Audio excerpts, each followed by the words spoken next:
Assalamualaikum warahmatullahi wabarakatuh.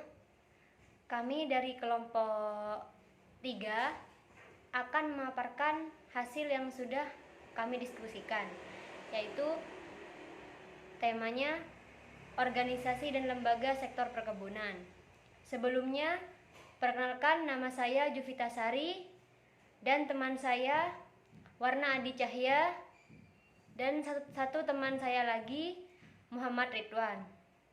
Langsung saja, saya akan menjelaskan tentang organisasi dari PT Perkebunan Nusantara 5 Kebun Seirokan.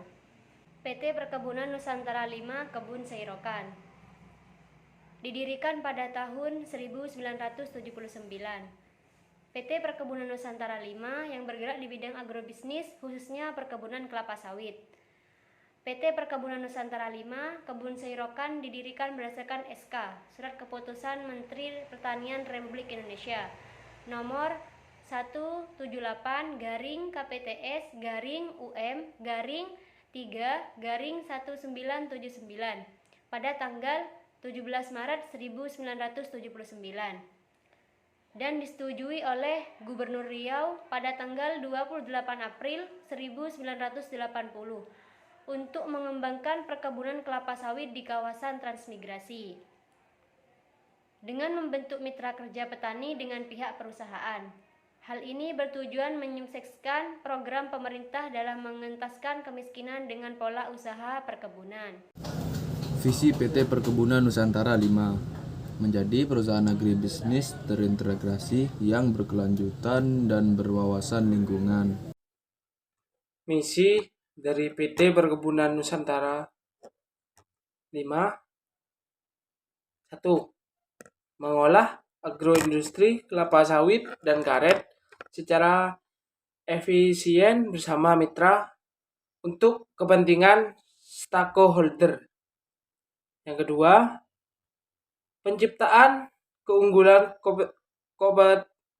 kompetitif di bidang SDM dan teknologi 4.0 melalui pengolahan SDM berdasarkan praktek-praktek terbaik, sistem manajemen SDM, serta teknologi informasi terkini guna meningkatkan kompetensi inti perusahaan. Yang ketiga, penerapan prinsip-prinsip corporate governance kriteria minyak sawit berkelanjutan, penerapan standar industri dan pelestarian lingkungan guna menghasilkan produk yang dapat diterima oleh pelanggan. Struktur organisasi saya tampilkan sebagai berikut. Struktur organisasi PT Perkebunan 5 Seirokan seperti ini. Selanjutnya, Lembaga Pendidikan Perkebunan. Lembaga Pendidikan Perkebunan.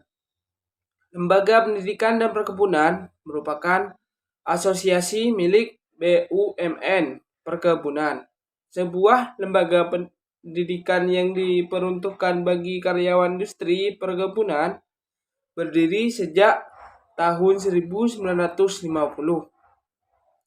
Sebelumnya, lembaga ini bernama Lembaga Kolage Gula Negara pada tahun 1950. Untuk memenuhi kebutuhan tenaga ahli bidang industri gula pasca, perusahaan-perusahaan EKS Belanda yang kemudian AGN telah berhasil meluluskan tenaga-tenaga ahli di bidang industri gula. AGN kemudian berkembang menjadi LPP, yaitu Lembaga Pendidikan Perkebunan, pada tahun 1970. Fungsi yang A. Mengembangkan kompetensi serta memperluas layanan diklat dan konsultasinya. B. LPP pada layanan diklat dan konsultasi di bidang agribisnis perkebunan. C. Melayani dan memperluas bidang layanan diklat dan konsultasinya pada bidang SDM, manajemen bisnis, dan teknologi non-perkebunan. Mungkin cukup sekian pemaparan dari kelompok kami. Kurang lebihnya kami mohon maaf. Wassalamualaikum warahmatullahi wabarakatuh.